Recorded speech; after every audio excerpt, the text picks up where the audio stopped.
kuatkan hati, negeri ini memanggilmu kawan. Belajar bergerak berbagi untuk negeri. Assalamualaikum warahmatullahi wabarakatuh. Waalaikumsalam warahmatullahi wabarakatuh. Selamat siang Ibu Siti Jamilah. Pada kesempatan kali ini perkenankan saya membuka waktu untuk melakukan wawancara terkait dengan pemenuhan tugas CPP untuk demonstrasi kontekstual. Ini materinya tentang praktik pengambilan keputusan kasus dilematika yang biasa sekolah lakukan di sekolah selama ini. Untuk pertanyaan pertama, selama ini bagaimana Ibu dapat mengidentifikasi kasus-kasus yang merupakan dilema etika atau rujukan moral? Terima kasih. Dari pengalaman saya selama bekerja di institusi pendidikan, bahwa kita sering dihadapkan pada kasus rujukan moral ataupun dilema etika. Pada kasus rujukan moral biasanya itu berprinsip pada benar dan salah, ya. Tapi jadi pegangnya harus pada aturan dan norma yang berlaku. Tapi jika pada kasus dilema etika itu kan dasarnya benar dan benar, makanya kita harus mengetahui bahwa dalam dilema etika adalah yang harus dihadapi, jangan sampai keputusan itu akan merugikan orang atau memberatkan salah satu. Kemudian keputusan itu harus didasarkan pada keadilan, toleransi, tanggung jawab, serta penghargaan akan hidup. Berarti yang pada intinya itu dilema etika intinya pertentangan antara nilai-nilai kebaikan gitu ya, dan memang ada kasusnya di sekolah. Ada, ya, terjadi di sekolah. Selama ini bagaimana Ibu menjalankan pengambilan keputusan di sekolah Ibu, terutama untuk kasus-kasus di mana ada dua kepentingan yang sama-sama benar atau sama-sama mengandung nilai kebaikan? Dalam menghadapi kasus yang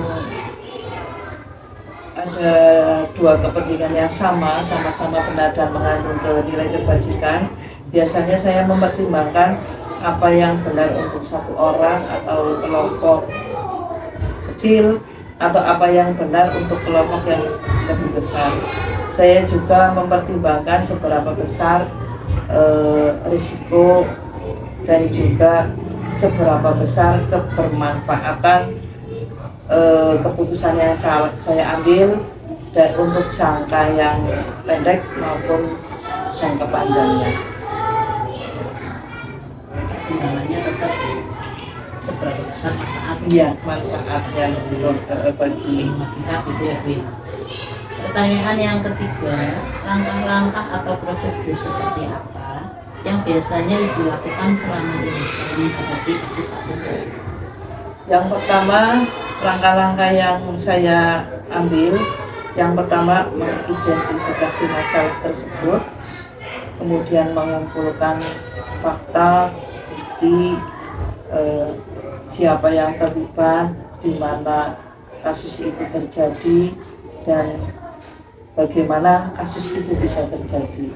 Yang ketiga, mempertimbangkan apakah keputusan yang akan saya ambil nanti akan membawa kebaikan untuk orang banyak, tentunya keputusan yang sesuai dengan aturan. Pertanyaan berikutnya, hal apa saja yang selama ini Ibu anggap efektif dalam pengambilan keputusan pada kasus-kasus dilema etika? Yang menurut saya efektif dalam pengambilan keputusan pada kasus dilema etika diantaranya mendasarkan keputusan tersebut bernilai kebajikan, kemudian mempertimbangkan kebermanfaatannya, kemudian mempertimbangkan rasa kepedulian, toleransi, menempatkan posisi bagaimana jika kita berada di posisi orang tersebut. Untuk pertanyaan berikutnya, hal apa saja yang selama ini menjadi tantangan dalam pengambilan keputusan kasus-kasus kriminal itu? Dalam tantangan dalam mengambil keputusan, biasanya kita melihat latar belakang orang-orangnya itu dulu, karakternya, pendidikannya, mungkin lingkungannya. Kemudian tantangan yang berikutnya itu menganggap bahwa kasus itu remeh, menganggap kasus itu remeh, kemudian menginginkan bahwa kasus itu segera diselesaikan tanpa melewati langkah-langkah yang seharusnya dilakukan. Kemudian yang selanjutnya itu tantangannya itu terlalu banyak orang yang terlibat dalam penyelesaian kasus-kasus.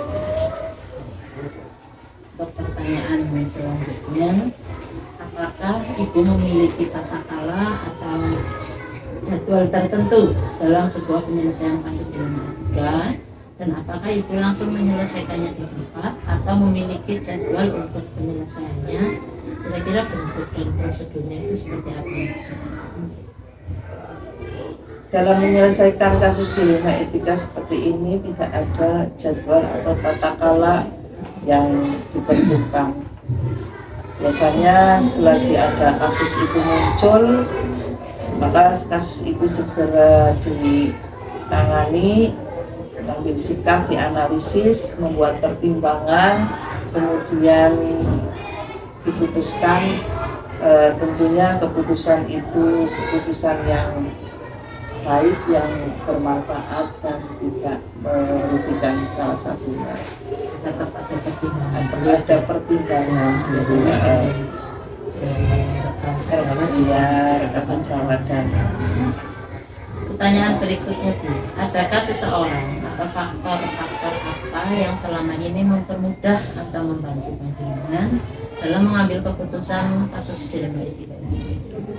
orang atau ya orang-orang yang biasanya membantu saya dalam mengambil keputusan adanya kasus dilema etika, teman orang-orang yang terdekat di lingkungan sekolah, yaitu dewan guru, kemudian komite, bila perlu naik ke atas, kita ke pengawas dan kawika. Itu yang orang-orang yang bisa membantu saya dalam menangani kasus-kasus dilema etika. Pertanyaan terakhir, dari semua hal yang sudah Ibu sampaikan tadi, kira-kira pembelajaran apa yang dapat Ibu petik dari pengalaman Ibu selama ini mengambil keputusan yang kaitannya dengan kasus dilema etika yang muncul di sekolah? Banyaknya kita menghadapi kasus, berarti banyak juga pembelajaran yang kita dapat, ya. Maka yang dapat kita ambil, yang pertama, dalam mengambil keputusan kita harus berhati-hati. Yang kedua, mengutamakan nilai-nilai yang kebajikan, kemudian tidak merugikan satu pihak atau pihak yang lain. Dan dalam mengambil keputusan tentunya harus menerapkan prinsip langkah-langkah pengambilan keputusan yang baik. Ibu, terima kasih atas waktunya. Semua jawaban yang Jamila sampaikan yang jelas memberikan pelajaran baru bagi saya, Bu, dan insya Allah sangat bermanfaat. Terima kasih atas kesempatannya. Ini untuk sesi wawancara ini. Assalamualaikum warahmatullahi wabarakatuh. Waalaikumsalam. Bagaimana ini kabarnya, Bu Atin? Alhamdulillah. Ini saya bersilaturahmi ke sini dalam rangka memenuhi tugas calon guru untuk mewawancarai Ibu terkait pengambilan keputusan yang berkaitan dengan dilema etika dan etika. Kira-kira Ibu bersedia, ya? Bersedia. Oke, kita langsung mulai saja nih Bu ya. Selama ini, bagaimana Anda dapat mengidentifikasi kasus-kasus yang merupakan dilema etika dan rujukan moral? Dalam tugas sehari-hari kadang saya selaku kepala sekolah menjumpai yang namanya dilema etika. Saya mengidentifikasinya di situ biasanya mesti ketika ada dilema etika maupun rujukan moral mesti ada dua pihak yang berkepentingan di situ. Dan dua pihak itu biasanya benar dengan benar, kemudian ada satu lagi benar dengan salah. Dan kalau saya sudah mau ini dilema etika atau ini rujukan moral, maka saya selaku pimpinan berusaha mengkaji dan seterusnya sehingga nanti apa yang saya putuskan tidak merugikan program kerja yang ada di sekolah. Jadi endingnya biar di antara yang berdilema etika atau yang mengalami rujukan moral kedua belah pihak itu sama-sama tidak ada ganjalan antara satu sama lain dan endingnya lagi untuk kebaikan program.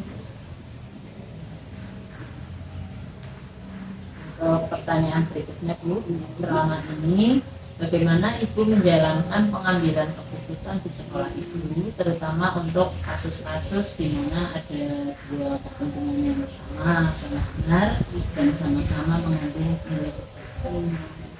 nilai. Tadi katanya dengan pertanyaan yang pertama ya, saya harus mengambil keputusan menyelesaikan dilema etika. Yang saya lihat biasanya kalau saya mungkin tiap orang kan berbeda ya.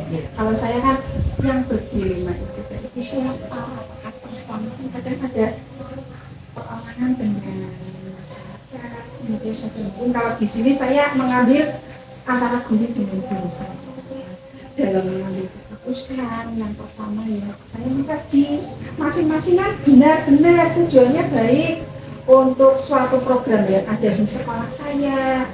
Dan saya menjawab lagi mungkin mana yang paling relevan dengan apa yang dijadikan topik pembicaraan atau yang diprogramkan. Dan kadang yang kedua kalau penyimpannya tidak terlalu jauh, saya melihat yang kadang-kadang bapak ibu yang sudah senior atau sepuh, maka saya ya lebih memberi pemahaman kepada sama-sama baik, benar-benar seimbang, kerugiannya itu benar-benar balance begitu, betul-betul seimbang di antara yang benar dan benar. Maka saya biasanya keputusannya memberi faktor usia atau senioritas, karena dengan waktu juga kan kita dalam etika bergaul kita juga tetap bukan berarti kalau memang sepuh tapi kurang pas, ya saya tetap mengambilnya yang muda, tapi kalau sama-sama pas, maka saya keputusannya untuk memberi pengertian kepada yang muda untuk saya keputusannya pada salah satu itu yang lebih mungkin sebagai penghargaan atas senioritas mereka. Selanjutnya Bu, ini pertanyaan yang ketiga. Langkah-langkah atau prosedur seperti apa yang biasa Anda lakukan selama ini? Nah, itu tadi ada kaitannya lagi dengan yang pertama, saya di situ mengenali bapak ada nilai yang saling bertentangan dan antara satu dengan dalam satu situasi. Ada yang bertentangan, artinya mungkin sama-sama benar tapi mengambil langkah yang berbeda. Dan misalnya dalam menyelesaikan mau mengadakan suatu lomba, nah misalnya kan ada yang satu menghendaki ini, satu menghendaki ini, tapi sama-sama baik. Nah berarti kan dalam satu situasi ada dua hal yang berbeda. Itu yang pertama. Kemudian biasanya yang kedua tadi menentukan yang ketiga. Itu juga yang terlibat di antara dua yang terlibat itu juga secara manusia saya mempengaruhi bukan berarti saya subjektivitasnya tinggi, tapi tadi ke faktor senior. Nah yang ketiga kemudian kumpulkan fakta yang relevan. Yang keempat kemudian ada semacam pertimbangan benar salah, yang benar yang mana. Kemudian yang kelima ada melakukan prinsip resolusi, kemudian ada investigasi, dan yang terakhir saya membuat keputusan. Nah, dari keputusan itu siapa yang bermasalah, siapa yang benar, siapa yang salah. Pada saatnya nanti harapannya dengan mengenali apa yang melakukan apa yang saya ngomong tadi, harapannya saya bisa mengambil keputusan minimal mendekati kebenaran. Untuk pertanyaan berikutnya, hal apa yang selama ini Ibu anggap efektif dalam pengambilan keputusan pada kasus-kasus dilema etika yang terjadi di sekolah Ibu selama ini? Dalam mengambil keputusan, saya biasanya melakukan duduk bersama, dan saya biasanya tidak cuma membutuhkan antara dua orang yang terlibat dalam dilema etika itu, tapi saya ajak teman-teman yang lain. Ya, kadang lewat rapat, tapi rapatnya lebih cenderung ke musyawarah bersama, kilat, nggak ada seremoni yang berlebihan. Tapi dari situ saya gali yang satu seperti ini, yang satu seperti ini, terus disaksikan teman-teman. Terus dalam keputusan saya juga kalau bisa melibatkan teman-teman yang lain sebagai masukan bagi saya, sehingga saya bisa memilih bagi keputusan yang bisa saya putuskan, ada hasilnya, tetapi dampak negatifnya bisa diminimalisir. Berikutnya, hal-hal apa saja yang selama ini merupakan tantangan dalam pengambilan keputusan pada kasus-kasus dilema etika? Itu manakala dilema etika, kalau misalnya cuma ini dengan dulu lebih mudah ya menyelesaikannya seperti tadi. Tapi kan kemudian ketika terjadi paradigma misalnya yang bertentangan ke individu dengan masyarakat, dan kan lebih, kalau masyarakat kan kita melihat dampak yang lebih luas, sehingga keputusannya betul-betul harus pas. Nah, kalau misalnya guru dengan beberapa wali murid, saya tetap guru kan yang jelas itu melaksanakan program sekolahan, tapi kadang mereka maunya, ya saya berarti harus betul-betul membela guru saya juga, nanti dampaknya mungkin ada kalau mengikuti masyarakat dalam hal ini mungkin beberapa orang wali murid, dan nanti program sekolah nanti bisa tidak berjalan hanya karena saya mementingkan yang berdilema etika, saya pro yang masyarakat. Kemudian ketika benar salah, sebisa mungkin saya mengkaji yang kalau manusia ya, yang mendekati benar, yang mendekati salah. Nah, kalau yang ada benar salah kan lebih gampang. Mesti saya sebagai manusia yang berakal, mesti saya mau memutuskannya kepada hal-hal yang bersifat benar. Kemudian ketika terjadi ya ini, ketika prinsip keadilan dan kasih, nah itu tadi sebagai manusia kadang saya tidak bisa harus begini, tetap ada prinsip keadilan juga, dan rasa kasihan itu tetap, tapi kan lebih diutamakan keadilan. Kalau dirasa sudah cukup adil dan bisa diambil, baru kita menangkap prinsip ya, kayak seperti ada tadi saya katakan,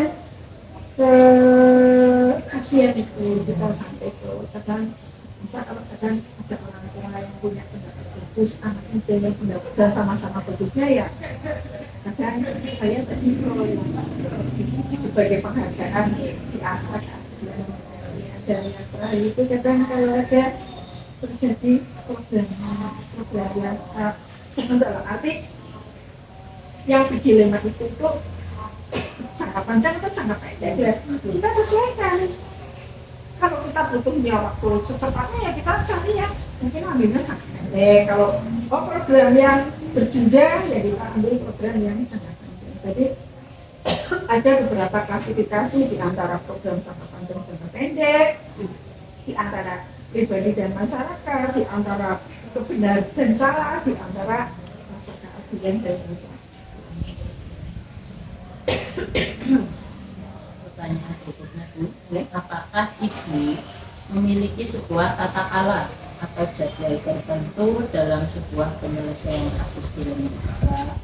Apakah langsung menyelesaikan di tempat atau memiliki sebuah jadwal untuk menyelesaikannya, dan bentuk atau prosedurnya itu seperti apa yang terjadi?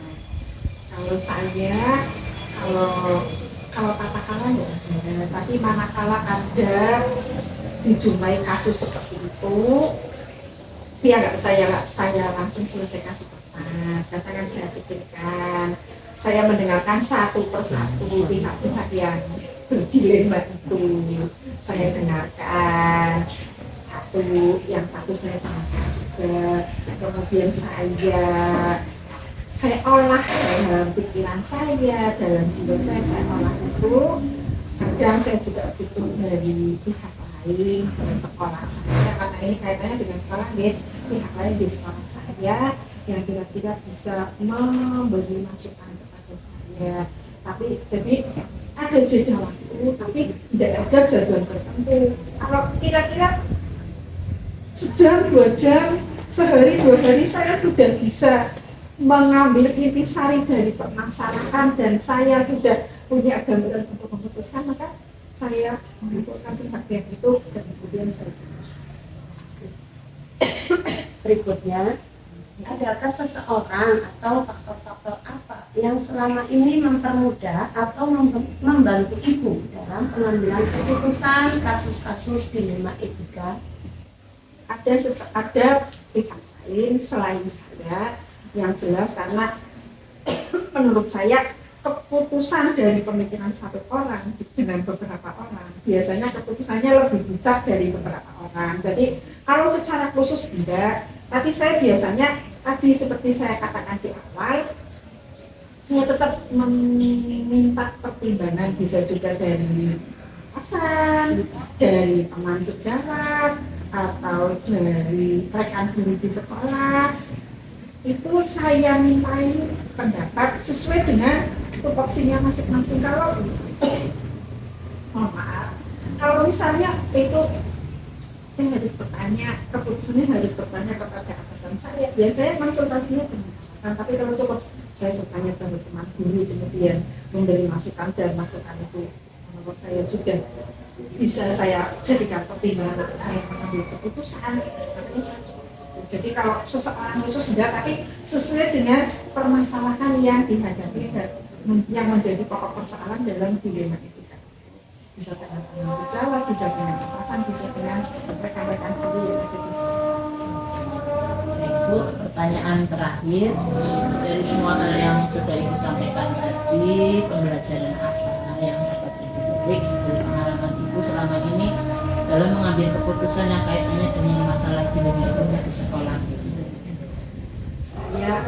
Hal yang saya petik, yang bisa saya dapat sebagai seorang pemimpin, saya jadi merasa lebih dewasa dalam menghadapi sesuatu, sehingga ketika mengambil keputusan kita sebagai seorang pemimpin tidak memperhatikan ego saya pribadi, tetapi saya bisa menjadikan saya dalam keputusan yang saya ambil, saya yang pertama untuk kepentingan sekolah. Jadi ke Ibu, saya merasa menjadi keputusan harus berpegang pada hal yang bersifat rasional tanpa meninggalkan hal-hal yang bersifat kemanusiaan dan kepedulian terhadap sesama. Begitu, sehingga masalah terselesaikan, tidak ada yang merasa malu atau merasa apa karena pendapatnya atau gagasannya tidak diterima, tidak menimbulkan kayak semacam kesedihan dari tone mental dan sebagainya. Terima kasih atas waktunya Ibu. Ini sudah memenuhi untuk pertanyaan yang kami butuhkan. Sekali lagi saya ucapkan terima kasih dan mohon maaf apabila dalam penyampaiannya tadi banyak yang Saya juga mohon maaf barangkali jawaban yang saya berikan tidak pas dengan apa yang konjenengan inginkan. Saya juga mohon maaf, mudah-mudahan apa yang saya sampaikan ada sedikit atau sekedar apalah manfaat bagi panjenengan. Bermanfaat bagi panjenengan.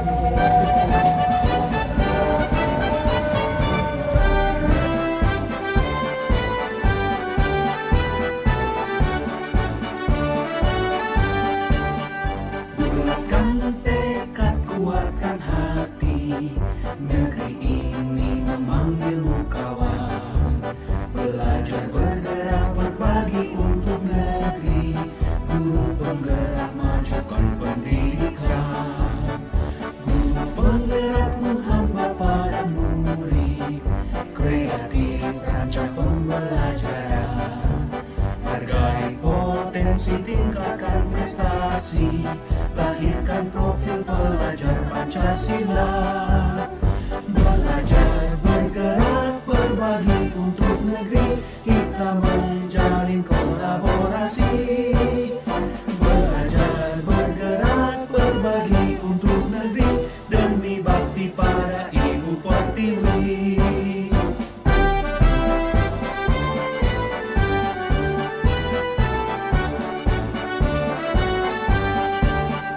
Bulatkan tekad, kuatkan hati, negeri ini memanggilmu kawan. Belajar bergerak berbagi untuk negeri, guru penggerak majukan pendidikan. Guru penggerak menghamba pada murid, kreatif rancang pembelajaran. Hargai potensi, tingkatkan prestasi, lahirkan profil pelajar Pancasila.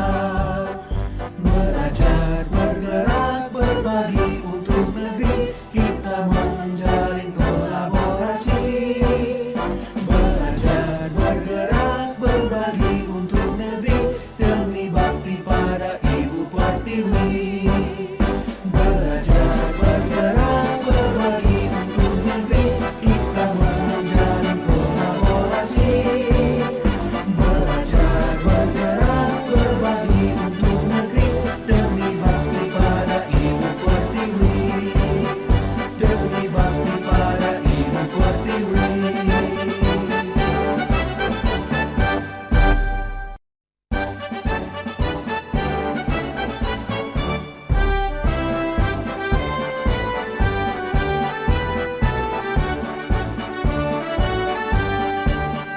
Bulatkan tekad, kuatkan hati, negeri ini memanggilmu kawan. Belajar bergerak berbagi untuk negeri, guru penggerak majukan pendidikan. Guru penggerak menghamba pada murid, kreatif rancang pembelajaran. Hargai potensi, tingkatkan prestasi, lahirkan profil pelajar Pancasila. Belajar bergerak berbagi untuk negeri, kita menjalin kolaborasi. Belajar bergerak berbagi untuk negeri, demi bakti pada Ibu Pertiwi.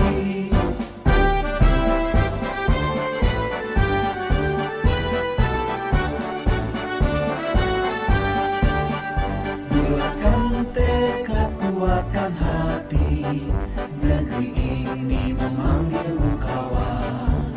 Belajar bergerak berbagi untuk negeri, guru penggerak majukan pendidikan.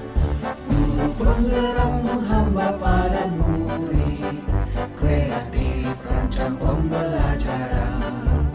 Hargai potensi, tingkatkan prestasi, lahirkan profil pelajar Pancasila.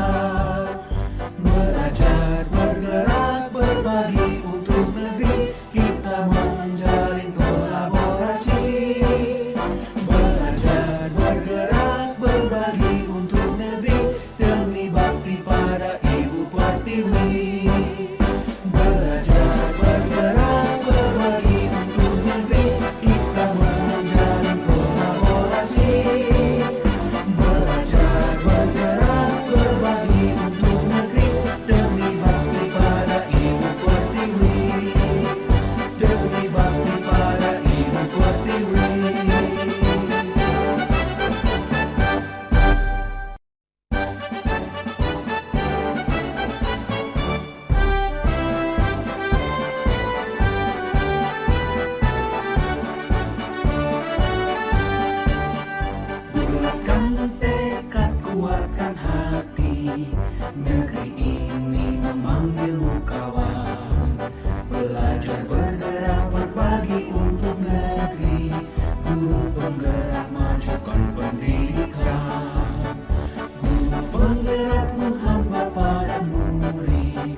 tingkatkan prestasi, lahirkan profil pelajar Pancasila.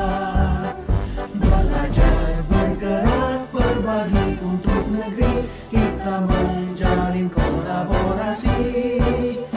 Belajar, bergerak, berbagi untuk negeri, demi bakti pada Ibu Pertiwi.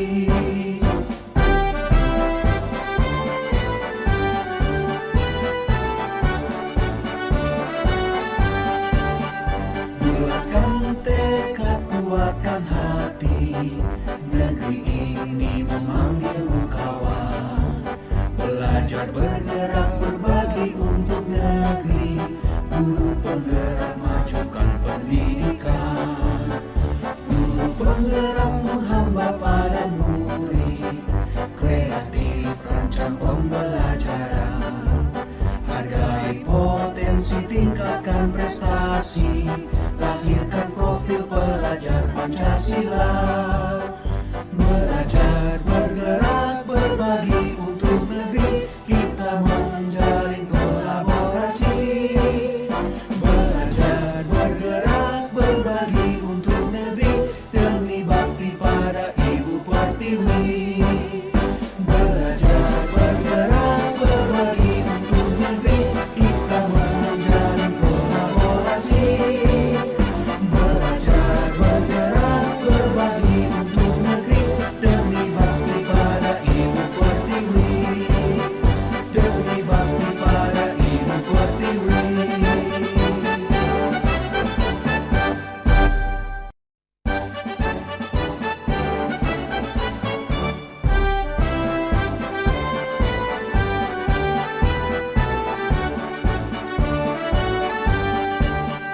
Bulatkan tekad, kuatkan hati, negeri ini memanggilmu kawan. Belajar, bergerak, berbagi untuk negeri, guru penggerak majukan pendidikan. Guru penggerak menghamba pada murid, kreatif rancang pembelajaran. Hargai potensi, tingkatkan prestasi, lahirkan profil pelajar Pancasila. Belajar, bergerak, berbagi untuk negeri, kita menjalin kolaborasi. Belajar, bergerak, berbagi untuk negeri, demi bakti pada Ibu Pertiwi.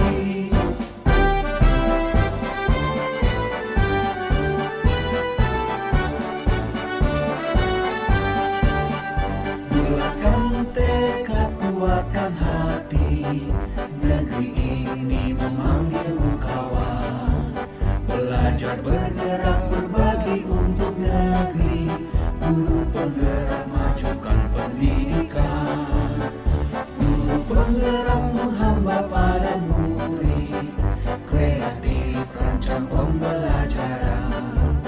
Hargai potensi, tingkatkan prestasi, lahirkan profil pelajar Pancasila. Belajar, bergerak, berbagi untuk negeri, kita menjalin kolaborasi. Belajar, bergerak, berbagi untuk negeri, demi bakti pada Ibu Pertiwi. Belajar, bergerak, berbagi untuk negeri, kita menjalin kolaborasi. Belajar, bergerak, berbagi untuk negeri, demi bakti pada Ibu Pertiwi. Demi bakti pada Ibu Pertiwi.